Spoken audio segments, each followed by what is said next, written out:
하나님과 자신과 타인에 대한 긍정, 사랑, 존중, 긍정, 사랑, 존중의 실천, 기쁨과 감사. 아멘. 오늘 주제 같이 읽어볼까요? 이제 우리는 우리 영의 본성으로 살아갑니다. 어떻게 한 주간 그 혼의 생각, 육신의 생각을 많이 살피셨습니까? 살피는 거 이게 쉽지 않습니다. 그 주보 뒤에 보면 지난주 요약해놨거든요. 같이 한번 읽어보겠습니다. 지난주 여전히 거듭난 우리의 삶에도 많은 문제와 도전들이 존재하며 그 해결책은 의외로 간단합니다. 하나님의 말씀에 순종하여 우리는 자아의 생각을 살피고 방향 전환하여 영의 생각으로 변화하기를 선택할 때 우리를 둘러싼 세상의 모든 문제들은 즉시 사라질 수 있습니다. 육신의 생각은 우리를 사망, 즉 근심, 걱정, 괴로움, 염려, 시기, 질투, 우울증, 강박증, 각종 정신적, 육체적 질병으로 이끄는 반면 영의 생각은 우리를 생명과 평안, 그리고 기쁨과 감사로 이끕니다. 자아, 혼의 생각은 우리 자신의 욕망, 두려움, 걱정, 세상적인 가치관에 기초한 생각들입니다. 이러한 생각들은 우리를 불안하게 하고 때로는 절망에 빠지게 하며 문제들을 더욱 복잡하게 만듭니다. 예를 들어 재정적인 어려움이 있을 때 자아, 혼의 생각은 걱정과 불안을 증폭시키고 다른 사람들과 자신을 비교하면서 자신을 비하하고 우울하게 만듭니다. 즉 자아, 혼의 생각은 문제를 해결하기보다는 오히려 문제를 더욱 크게 만듭니다. 그러나 우리의 사고방식이 영의 생각으로 변할 때 우리는 우리의 거듭난 산 영을 바라보시는 하나님의 관점, 시각에서 우리의 삶을 바라보게 됩니다. 영의 생각은 하나님의 말씀과 진리에 기초한 생각입니다. 이는 우리를 생명과 평안, 기쁨과 감사, 그리고 자족과 충만으로 이끄는 생각들입니다. 영의 생각으로 변화하기 위해서는 먼저 하나님의 말씀을 묵상하고 그 말씀을 우리의 새로운 기억자로 만들어 가야 합니다. 하나님의 말씀을 우리의 새로운 기억자로 만들면 우리는 자아, 혼의 생각에서 벗어나 영의 생각으로 살아갈 수 있습니다. 긍정, 사랑, 존중, 기쁨, 감사, 평안, 자족, 충만. 이거면 충분합니다.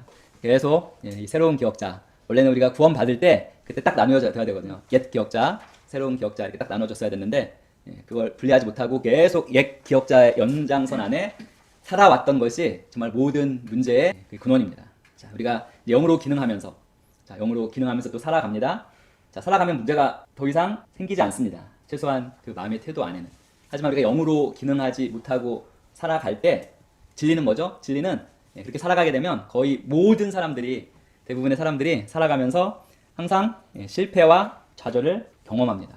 아무리 노력해도 벽 앞에 서 있는 것처럼 느껴질 때가 있습니다. 저도 있습니다. 자신의 한계에 부딪히고 무기력해질 때도 당연히 있습니다. 기억이 안 날 뿐이지. 아마 여러 번 있었을 것입니다. 자, 그러한 순간에 우리는 이렇게 생각할 수 있습니다. 왜 나는 안 되는 것일까? 하나님은 진짜 계시나? 살아계시나? 어디 계시나? 뭐 이런 생각을 하기도 합니다. 자, 근데 중요한 것은 자, 그러한 생각을 하잖아요. 그 생각을 우리가 이제는 객관적으로 바라볼 수 있다는 거예요. 그렇게 생각하고 끝났어요. 근데 그 생각이 무슨 생각이에요? 왜 나는 안 되는 것일까?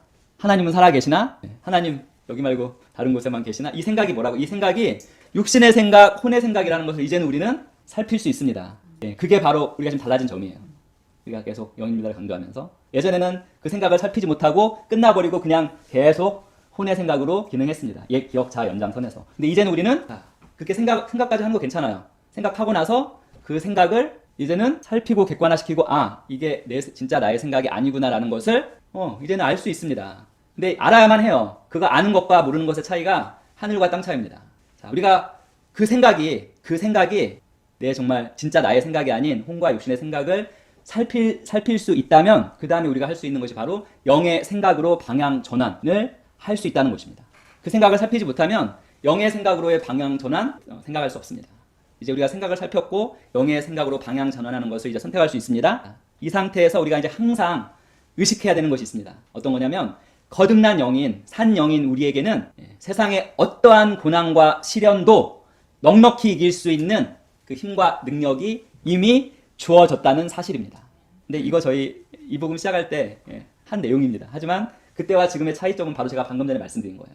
그게 살필 수 있고 방향 전환할 수 있고 나서 이 고백, 거듭난 영인 나에게는 이 세상의 어떠한 고난과 시련도 이길 수 있는 힘과 능력이 이미 주어졌다는 이 고백은 아마 전혀 새롭게 다가올 것입니다. 자, 앤드류 오맥 목사님도 개척하시고 목회 시작하시고 30년 만에 이것을 깨달으셨잖아요. 앤드류 오맥 목사님은 원래 대인공포증이 있으셨어요. 앞에 나가서 말을 못하는, 앞에만 나가면 완전히 얼어버리는. 여전히 지금 55년이 지난 그 사역 30년에 이 복음을 깨달았고 이 부분을 깨달으셨던 거예요. 나는 영이고 안전하고 온전한 영을 가지고 있습니다. 결국 혼과 육신의 생각을 살피고 방향 전환해서 영의 생각, 영의 정체성을 확 붙든 시점이 30년이고 그 뒤로 이제 25년이 더 지나서 지금 거의 50년 이상 지금 사역하고 계시는데, 자, 옛 기억자에 박힌 건 뭐예요? 대인 공포증이에요. 하지만 새로운 기억자에 박힌 건 뭡니까? 넉넉히 이기는 자예요. 그리고 정복자보다 나은 자. 자, 그런데 그 옛 기억자는 여전히 살아 있어요. 앤드류 목사님 고백이에요. 아직도 지금도 아마 올해 말씀하셨던 것 같은데 아직도 이렇게 강대상 위에 사람들 많이 있고 강대상에 올라가는 순간 그 옛 기억자에서 오는 그 대인 공포증이 싹 살아난대요. 잠깐씩. 그래서 흠칫하는 그러한 상태가 있대요. 무대에 올라갈 때. 하지만 흠칫한다고 해서 거기서 멈춥니까? 이제는 더 이상 멈추지 않습니다. 왜냐하면 이 주님 안에서 영의 정체성으로 빚어진 이 새로운 기억자가 옛 기억자, 대인 공포증이라는 이 트로마를 가지고 있던 옛 기억자 비교도 안 될 정도로 엄청나게 강해졌습니다. 상대가 되지 않죠. 그래서 그게 여전히 살아있지만 전혀 영향받지 아니하고 당당하게 올라가서 지금도 항상 말씀을 전하십니다. 그래서 그 앤드류 오맥 목사님이 말씀하신 것들 중에서 애쓰지 않는 결실 기억나시죠? 애쓰지 않는 결실, 애쓰지 않는 노력. 이 두 가지는 우리가 영의 정체성, 우리의 육신, 혼의 생각을 살피고 영의 정체성을 확고하게 그 정체성 안에서 그걸 인식하고 그 영으로 기능하면서 살아가면 자연스럽게 나타나는 것이 바로 애쓰지 않는 결실, 애쓰지 않는 노력입니다. 솔직히 우리가 영으로 우리의 영의 정체성이 되기 위해서 노력할 것들이 없거든요. 인식이에요, 인식. 왜냐면 이미 우리는 거듭났으니까. 거듭난 영은 완전하고 온전한 그 영의 정체성. 근데 그 부분이 되지 않는 것 때문에 계속 애를 써야 되는, 뭔가를 위해서. 이미 다 얻었는데 그 얻은 그것을, 크리스 목사님도 말씀을 여러 번 하셨죠. 이미 충만한데 충만해지려고 계속 애쓰면서 이곳 저곳 이 기도원 저 기도원 쫓아다니는데 크리스 목사님도 얘기하셨죠. 평생 쫓아다녀도 결코 충만해질 수 없다고. 스스로의 정체성을 깨닫고 스스로 충만함을 인식하지 않으면 결코 충만해질 수 없습니다. 근데 이 애쓰지 않는 노력, 애쓰지 않는 이 결실, 즉 영으로 기능하는 삶, 고원 경험이죠. 쭉 지속하는 이 삶을 살면 뭐를 만나지 않습니까? 파괴적인, 부정적인 균형력과 펜들럼을 만나지 않고, 만나도 그것들이 힘을 쓰지 못합니다. 하지만 이게 되지 않은 상태에서는 반드시 균형력은 항상 파괴적으로 다가올 수밖에 없고 펜들럼도 부정적으로 다가올 수밖에 없습니다. 우리의 영의 정체성은 항상 뭐에 기초하고 있습니까? 이 화면 보시다시피 성경 말씀에 기초한 것입니다. 우리의 영의 정체성은 성경보다 더 영에 대해서 잘 설명해 주고 있는 그 어떠한 다른 것은 없습니다. 우리가 영의 정체성을 갖는 것은, 영이신 하나님의 자녀인 영의 정체성을 갖는 것은 철저하게 이 성경 말씀 위에 기초하고 있습니다. 자, 이제 우리가 영의 정체성을 가지고 우리의 이 혼, 육신의 생각을 제대로 살필 수 있다면, 그리고 영의 생각으로 방향전환할 수 있다면 이제 우리는 영의 본성으로 살아갈 수 있습니다. 같이 처음 읽어보겠습니다. 맨 위에 영의 본성, 하나님의 본성이 우리 안에 있습니다. 아멘. 자, 고린도후서 5장 17절 읽어보겠습니다. 그런즉 누구든지 그리스도 안에 있으면 새로운 피조물이라. 이전 것은 지나갔으니 보라 새 것이 되었도다. 자, 이 말씀에서 우리가 예수님을 영접하고 하나님의 자녀가 되었을 때 더 이상 세상의 기준에 얽매이지 않는 존재, 옛 기억자에 얽매이지 않는 존재가 되었음을 알 수 있습니다. 세상의 기준에 얽매이지도 않고 더 이상 옛 기억자에 얽매이지 않는 존재가 되었음을 말씀은 우리에게 말씀해 줍니다. 따라서 우리는 그 실패의 순간에도, 상황과 환경에 상관없이 실패의 순간에도 더 이상 세상적인 성공과 실패의 그 기준, 세상의 기준에 얽매이지 않습니다. 즉 휘둘리지 않습니다. 왜냐하면 하나님의 본성이, 하나님의 생명이, 영의 생명이 우리 안에서 살아 역사하고 있기 때문입니다. 그래서 우리는 실패 속에서도 주님과 함께 새롭게 태어난 존재이기에 그 어떠한 상황과 환경에서도 낙담을 선택하지 않고 무엇을 선택할 수 있습니까? 영의 생각, 충만, 기쁨, 감사, 평안을 선택할 수 있습니다. 이제 이게 계속 자동적으로 돼야 돼요. 육신과 혼의 생각을 딱 살피고 아니네 하면 그리스도께 복종시키고, 그리고 방향전환해서 영의 생각은 아까 말씀드린 그 긍정, 사랑, 존중, 기쁨, 감사, 평안, 자족, 충만, 이것을 선택하는 것입니다. 우리의 영의 본성은 사실 어떠한 시련 속에서도 최후 승리의 확실한 소망을 가지고 앞으로 나아가게 합니다. 자, 영의 생각 중에서 긍정과 감사만 가지고서도, 아시잖아요. 아우슈비츠 수많은 유대인들이 죽어갔는데 간혹가다 얘기했죠. 어떤 유대인은 그 가운데에서도 항상 긍정하고 감사하면서 그러한 태도를 했던 유대인 의사도 한 명 살았고요. 그리고 어떤 유대인 장교가 면도, 매일매일 면도하니까 그 독일 분이 선택 안 하고 계속해서 결국은 살아남은 긍정, 감사만 가지고도 유대인들은 어릴 때부터 어떠한 상황과 환경에 상관없이 자녀들이 감사할 수 있도록 감사를 계속 주입한다고 하잖아요. 그래서 그 긍정, 감사가 제대로 되었던 그 유대인들은 심지어 아우슈비슈츠에도 정말 최악의 시련이죠.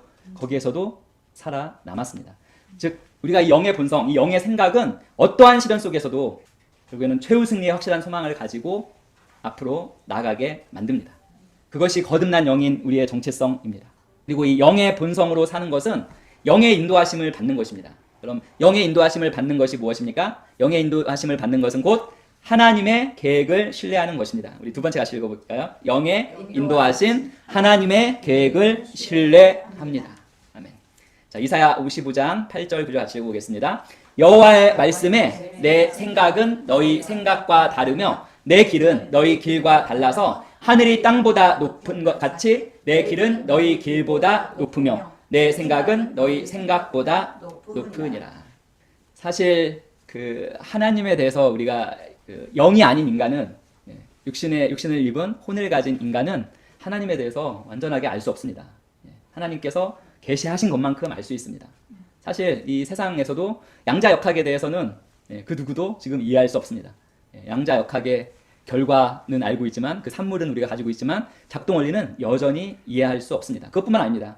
양자역학에 관련해서 뭐 시간을 흐르게 만드는, 즉 질량을 갖고 존재하며 또한 쇠락하게 만드는 상호작용으로 말미암는 뭐 천지창조, 10의 제가 여러 번 말씀드린 10의 500분의 1로 지금 1초 1초를 유지되어가는 우주, 어머니 뱃속에서부터 우리를 선택하시는 그 보이지 않는 창조주의 손길, 그다음 뭐 시뮬레이션 우주론, 뭐 빅뱅 이론, 특수 상대성 이론, 동시성의 상대성 이런 등등을 살펴보면 그 창조주 하나님의 생각과 계획은 육신을 입은 혼을 가지고 있는 우리의 생각과 계획을 넘어섭니다. 완전히 초월합니다. 그걸 먼저 생각하셔야 돼요. 하나님의 계획은 우리의 생각과 전혀 다를 수 있습니다. 다를 수 있습니다. 우리의 이해로 이해될 수 없습니다. 영의 본성으로 사는 것은 무엇입니까? 그 하나님의 계획을 신뢰하는 것입니다. 우리가 하나님의 이러한 계획을 신뢰한다면 우리가 지금 현재 겪고 있는 뭐 시련이나 뭐 실패나 좌절도 하나님의 그 큰 그림 속에서는 얼마든지 의미 있는 한 조각이 될 수 있습니다. 하나님께서는 마치 과학자들이, 대부분의 과학자들이 여전히 양자역학의 작동 원리를 여전히 이해하지 못하는 것처럼 우리가 전혀 이해하지 못하는 방식으로 우리를 인도해 가실 수 있는 분이십니다. 그 가능성을 열어두시고 하나님의 계획을 우리는 신뢰합니다. 그게 바로 영의 본성으로 살아가는 것입니다. 영의 본성은 이해할 수 없는 하나님의 계획과 인도하심을 신뢰하는 것입니다. 지금 당장은 이해할 수 없는 시련이나 고난 속에 있지만 우리가 믿음으로 하나님께 나아갈 때 하나님께서는 반드시 그 시련이나 고난을 통해서 우리를 더 큰 은혜와 축복으로 이끌어 주심을 믿고 그것을 신뢰하는 것이 바로 영의 본성으로 사는 것입니다. 또 세 번째는 무엇입니까? 세 번째 같이 읽어볼까요? 세 번째, 영의 능력, 하나님의 은혜가 충분합니다. 또한 영의 본성으로 사는 것은 영의 능력을 신뢰하는 것입니다. 무엇의 능력을요? 영의 능력을. 바울이 겪은 고난을 생각해 보십시오. 바울은 수많은 시련과 고난 속에서도 그의 고백은 하나님의 은혜가 충분하다, 족하다는 것이었습니다. 고린도후서 12장 9절 읽어보겠습니다. 내 은혜가 내게 족하도다. 이는 내 능력이 약한 데서 온전하여 집니다. 하나님의 영의 본성은 우리가 약하다고 생각할 때 오히려 강하게 역사합니다. 우리의 부족함과 연약함 속에서 그분의 능력이 드러나고 어떻게 보면 우리의 끝이 그분의 시작이 됩니다. 그래서 놀라운 것입니다. 그리고 이것을 우리가 깨닫는다면 영의 능력을 신뢰하고 이 하나님의 은혜가 이미 충분하고 족하다는 것을 깨닫는다면, 이것을 깨닫는다면 더 이상 우리는 우리 자신의 힘만을 의지하고는 무너져 내리지 않습니다. 우리가 하나님의 능력을 신뢰한다면 결국에는 그 능력이 우리를 채우실 것을 신뢰하는 것이기 때문입니다. 그래서 우리에게 주어진 이 영의 본성, 영의 능력은 어떤 실패 속에서도 다시 일어설 수 있게 만드는 힘이자 능력입니다. 그것을 인식하시기 바랍니다. 그래서 영으로 기능하는 승리자가 누구냐라고 질문한다면 우리는 이렇게 답할 수밖에 없습니다. 자, 영으로 기능하는 승리자. 실패하면 다시 도전하고, 또 실패하면 또 다시 도전하고, 또 실패하면 또 다시 도전하는 자가 바로 영으로 기능하는 승리자입니다. 우리는 마지막을 알고 있습니다. 최후 승리는 우리의 것입니다. 하지만 실패하고 또 실패하고 또 실패하고 또 실패한 후에 언제까지 갑니까? 승리할 때까지. 그것이 바로 영으로 기능하는 승리자입니다. 자, 그리고 네 번째 같이 읽어볼까요? 네 번째, 영의 열매, 인내와 소망을 품습니다. 자, 또 영의 본성으로 사는 것은 영의 열매를 맺는 자입니다. 근데 영의 열매가 뭔지 아십니까? 여기 나와 있죠? 영의 열매 두 가지, 인내와 소망. 즉 영으로 기능하는 자는 또 무엇을 품은 자입니까? 인내와 소망을 품은 자입니다. 이건 제가 지난주에 말씀드렸던 그 박 집사님 끝까지 치약을 15개 쓸 때까지 인내와 소망을 끝까지 품고 결국에는 거기에서 지금 결실을 맺고 있죠. 자, 로마서 5장 3, 4절 같이 읽어보겠습니다. 다만 이뿐 아니라 우리가 환난 중에도 즐거워하나니 이는 환난은 인내를, 인내는 연단을, 연단은 소망을 이루는 줄 알미로다. 어떻게 보면 이 환난이 우리에게 두 가지 이 영의 열매를 품게 만듭니다. 바로 인내와 소망. 환난과 좌절은 때로는 하나님께서 우리에게 주시는 말씀에서 말하는 것처럼 연단의 과정일 수 있습니다. 하지만 감사한 것은 이 환난을 통해서 우리는 두 가지 영의 열매를 맺을 수 있습니다. 인내와 소망. 인내와 소망 안에서 꽃피울 그 결실을 바라볼 수 있습니다. 영의 본성은 이러한 어려움 속에서도 하나님께서 우리를 온전하게, 영혼육을 온전하게 만들어가고 계심을, 지어가고 계심을 신뢰하고 인내를 품고 소망을 잃지 않도록 우리를 인도하십니다. 따라서 우리는 현재의 고난에 낙심하지 않습니다. 오히려 바울처럼 현재의 고난이 있다면 즐거워합니다. 누구를 바라보기 때문입니까? 하나님, 주님, 웃고 계시는 우리 주님을 바라보십니다. 자, 우리는 영적으로 지금 성장하고 있는 중이고 하나님께서는 우리를 우리의 온 몸과 혼과 육을 온전하게 빚어가고 계십니다. 그것을 신뢰하는 것입니다. 그 마지막으로 영의 본성으로 사는 것은 영으로 새 힘을 결론이죠, 결론. 자, 영의 본성으로 사는 것은 무엇입니까? 바로 하나님의 영으로 새 힘을 얻는 것입니다. 사랑하는 성도 여러분, 우리가 겪을 수 있는 모든 시련이나 고난은 그 고난 자체가 결코 우리의 끝이 아닙니다. 오히려 그 고난이 하나님의 시작을 우리는 그 고난 속에서 바라볼 수 있습니다. 지금은 아무리 노력해도 모든 것이 안 된다고 느껴질지라도 우리가 이 영의 본성으로 기능하고 살아간다면 하나님의 영, 즉 성령은 우리 안에 사시는 이 성령은 우리 안에서 새로운 힘을, 활기를, 지혜를, 통찰력을 불어 넣어 주십니다. 그것을 인식하시고 의식하십시오. 그리고 우리의 기쁨의 근원이 하나님이시고 하나님으로부터 오는 기쁨이 곧 우리의 무엇입니까? 우리의 새로운 힘입니다. 새로운 힘. 느헤미야 8장 10절이죠. 여호와로 인하여 기뻐하는 것이 너희의 힘이니라. 주님을 기뻐하십시오.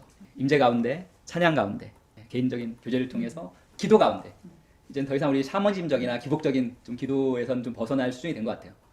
그렇죠? 샤머니즘적인 성령의 은사를 받으면 충만함이 있거든요. 기쁨이 있어요. 그 패션역에서 그 충만하고 그 기쁨과 차이가 되는 또 다른 것을 얘기하는데 예언할 때 아웃 오브 컨트롤 이걸 쓰더라고요. 그러니까 절제 안 하고 절제하지 못하고 막 주체할 수 없고 결국 신들리는 의미 같아요. 그러니까 무당들이 할 때 굿하면 막 신들리는 듯이 하잖아요. 자투타고 그렇게 하지 말라고 말씀하시더라고요. 패션역에서 예언할 때 절대 못하고 신들려가지고 막 하는 것처럼 그게 바로 성령님께서 우리에게 주시는 것과 세상의 기복신앙과 이 샤머니즘에 구별되는 게 그거예요. 자, 샤머니즘 이 기복에서는 어떤 뭔가를 받으면 신을 받으면 막 신들려서 막 절제 못하고 막 하잖아요. 근데 그 안에 기쁨은 없습니다. 충만은 없습니다. 뭐죠? 두려움과 공포가 있지. 하지만 여호와로 나오는 것은 기쁨이 있고 충만이 있고 감사가 있습니다. 세상의 그 신들린 자들처럼 예언하지 말라고. 그리고 예언할 때는 반드시 두세 사람의 다른 예언자가 있어서 그 예언하는 내용을 거기 정확히 나와요. 검증하고 컨펌 하지 않으면 말하지 말라고. 그래서 혼자 예언하시는 분들을 찾아갈 때 또 다른 예언자를 데려가야 돼요. 그리고 그분이 하는 말을 검증해야 돼요. 그게 바로 성경에 나와 있는 올바른 예언에 대한 태도입니다. 자, 세상 종교에서 충만은 기쁨보다는 공포와 두려움을 선사합니다. 하지만 하나님으로부터 오는 것은 뭐죠? 충만인데 기쁨이 충만한 그 충만. 그게 바로 곧 우리의 원동력, 힘이 되고 활기가 되고 통찰력이 됩니다. 영의 본성으로 살아가는 것 결론은 뭐라고요? 바로 여호와로 인하여 기뻐하는 것이 너희의 힘이니라. 하나님의 영으로 새 힘을 얻는 것입니다. 우리는 하나님의 자녀입니다. 그리고 그분의 본성을 가졌습니다. 따라서 그분의 본성을 가지고 있는 존재이기에 끝까지 나아갈 수 있는 힘과 능력을 이미 우리는 가지고 있습니다. 이게 바로 또한 영의 생각입니다. 거듭나 우리는 그분의 은혜와 사랑을 신뢰하고 그분의 말씀을 따라서 앞으로만 위로만 나아가는 자입니다. 그렇게 나아갈 때 하나님의 영, 하나님의 성령은 우리가 가다가 힘들면 약간 무너지면 다시 우리를 일으켜 세우시고 우리를 인도하셔서 결국에는 승리의 자리로 우리를 이끄십니다. 주님의 사랑과 은혜가 지금 이 시간, 좀 이따 말고요. 지금 이 시간 성도 여러분의 마음에 이 새 힘을, 하나님의 영으로 말미암는 이 새 힘을 지금 불어넣어 주고 계심을 인식하고 의식하시기 바랍니다. 그걸 받으시기를 축복합니다. 우리는 하나님의 본성 안에서 시련과 실패나 고난이 있어도 잠깐 무릎을 꿇었다가 결국에는 다시 무릎을 펴고 앞으로 나아가는 자입니다. 항상 인식하십시오. 우리는 결코 홀로 있는 자가 아닙니다. 언제나 우리 아버지 되신 하나님께서 우리와 함께 하시며 그분의 그 영의 능력으로 우리를 인도하고 계십니다. 우리는 그 주님 안에서 지속적으로 인내와 그 소망의 열매를 맺으며 우리의 마음의 태도는 그 승리자의 자리 있죠. 그게 우리의 영의 정체성의 자리죠. 그 승리의 그 자리에서 지금 기능하고 있는 자들이 바로 우리들입니다. 아멘. 그 믿음으로 취하시기 바랍니다. 시간 믿음의 고백기도 같이 하겠습니다. 나는 항상 나의 영으로 나의 혼을 바라봅니다. 영인 나는 믿음의 사람입니다. 영인 나는 의로운 사람입니다. 영인 나는 사랑의 사람입니다. 영인 나는 지혜의 사람입니다. 영인 나는 부요한 사람입니다. 영인 나는 탁월한 사람입니다. 영인 나는 건강한 사람입니다. 영인 나는 사탄의 머리를 밟고 있는 사람입니다. 영인 나는 영혼 구원자 축복의 통로입니다. 영인 나는 예수님의 이름으로 승리 가운데 걷습니다. 하나님, 온 심령으로 예수 그리스도 살아계신 하나님의 아들을 믿습니다. 예수님이 나와 나의 죄를 위해 돌아가셨고 하나님께서 예수님을 부활시키셨으며 예수님이 오늘 살아계심을 믿습니다. 나는 내 입으로 예수 그리스도께서 오늘부터 내 삶의 주인 되심을 고백합니다. 예수님을 통해 예수님의 이름으로 나는 영생을 가졌고 다시 태어났습니다. 하나님, 나를 구원해 주심을 감사합니다. 나는 이제 하나님의 자녀입니다. 예수님의 이름으로 기도합니다. 아멘.